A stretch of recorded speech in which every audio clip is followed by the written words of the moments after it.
روایت لکھی ہے دیلمی کے حوالے سے، فرمایا کہ ایک انسان کی موت کا وقت جب آتا ہے اور فرشتہ اس کی روح قبض کرنے کے لیے جب آتا ہے اور وہاں یا تو مرنے والا خود یاسین پڑھ رہا ہے یا کوئی وہاں بیٹھا ہوا یاسین پڑھ رہا ہے، تو ملک الموت واپس اللہ کے پاس جاتا ہے اور یہ کہتا ہے کہ اللہ وہاں یاسین کی تلاوت ہو رہی ہے، تو یاسین کے جتنے فرشتے تو نے پیدا کیے ہیں وہ سارے فرشتے اس مرنے والے کے پاس موجود ہیں، میں اس کی روح کیسے قبض کروں؟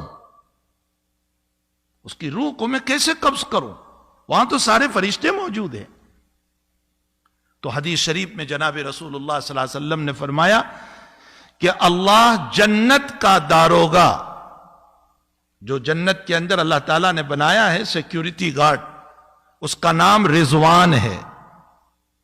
یہ رضوان کو اللہ بھیجتا ہے اس مرنے والے کے پاس اور اس کو جنت کے نظائر بتاتا ہے کہ یہ تیرے لیے تیار ہے، یہ باغ ہے، یہ مکان ہے، یہ چیزیں اللہ نے تیار کر رکھی، اور اخیر میں وہ جملہ کہتا ہے اللہ تیرا منتظر ہے، چل جلدی تو۔ جب یہ جملہ کہا جاتا ہے کہ اللہ تیرے انتظار میں ہے، وہ اپنی روح چھوڑ دیتا ہے۔ یہ یاسین شریف کی برکت ہے۔ حدیث شریف میں آتا ہے کہ موت کے موقع پر اگر یاسین شریف کی تلاوت کی جائے تو روح کے نکلنے میں بہت آسانی پیدا ہو جاتی، سہولت پیدا ہو جاتی۔ اس کی وجہ یہی روایت ہے کہ اس موقع پر فرشتے کی آمد پر رضوان کی آمد ہوتی ہے اور اس کو جنت کی بشارتیں سنائی جاتی ہے، جنت دکھائی جاتی ہے، جس کے نتیجے میں وہ تیار ہو جاتا ہے آخرت کی طرف اور وہ رغبت کرتا ہے آخرت کی طرف۔ تو سورہ یاسین شریف کتنی اہم سورت ہے۔ روایتوں میں ہے کہ بیماریوں کو دور کرنے کے لیے سورہ یاسین کی تلاوت ہے، اور اگر زیادہ بیماری ہے تو عروس القرآن پڑھو۔ عروس القرآن کا معنی سورہ رحمان، سورہ رحمان پڑھو۔ اور اگر لا علاج بیماری ہو گئی، ڈاکٹر نے منع کر دیا کینسر ہے اچھا نہیں ہوگا، ایڈس ہے اچھا نہیں ہوگا، فلاں بیماری ہے اچھی نہیں ہوگی، یہ وبا چل رہی ہے اور لنگز سارے ڈاؤن ہو چکے ہیں، اب یہ اچھا نہیں ہوگا، تو اللہ کے حبیب نے فرمایا سورہ تغابن پڑھو، اللہ لا علاج مرض کو اچھا کر دے گا۔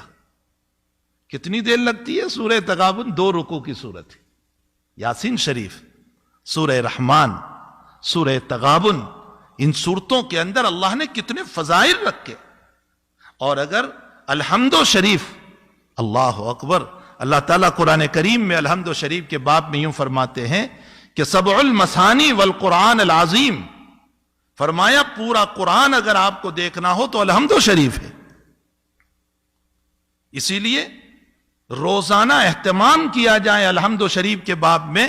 مجدد الفسانی رحمت اللہ علیہ فرماتے ہیں کہ جیسے تیل ہوتا ہے، پیٹرول اور ڈیزل، یوں ڈالو اور بھڑک اٹھتا ہے، فرمایا سورہ فاتحہ وہ ایندھن ہے کہ یوں پڑھو گے اور اللہ تمہیں شفا دے دے گا، بشرطے کہ سچے دل سے پڑھو، یقین ہو اللہ تعالیٰ پر۔ نبی علیہ الصلوۃ والسلام کا معمول گرامی تھا کہ ہر نماز کے بعد، چاہے اس کے بعد سنتیں ہو یا سنتیں نہ ہو، سنتیں ہیں تو سنتوں کے بعد، اور سنت نہیں ہے تو فرض کے بعد، حضرت کا معمول تھا آیت الکرسی پڑھتے تھے ایک مرتبہ، تو آیت الکرسی پڑھی جائے۔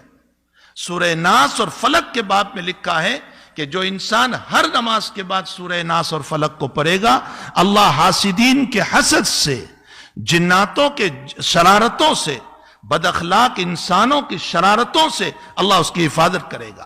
یہ نہیں کہ شرارت دور ہوگی، شرارت تو ہوتی رہتی ہے، لیکن اللہ شرارتوں کی شرارتوں سے حفاظت کرے گا، اس کو فیک نہیں ہونے دے گا۔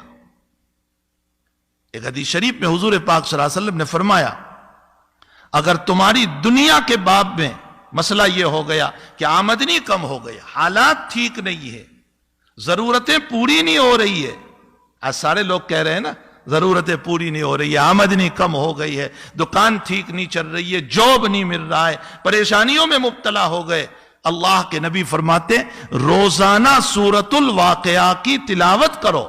اس سورہ واقعہ کی برکت سے اور میں مسجد میں بیٹھ کر قسم کھا کر کہتا ہوں ہفتہ نہیں گزرے گا اللہ راستہ کھول دے گا. سورہ واقعہ کی تلاوت کرو, اللہ راستوں کو کھولے گا.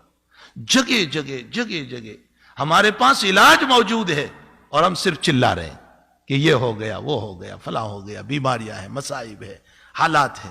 جبکہ اللہ تعالیٰ نے اس آگ کو بجھانے کی اور ان بیماریوں کو رفع کرنے کے لیے ہمیں قرآن کریم دیا ہے.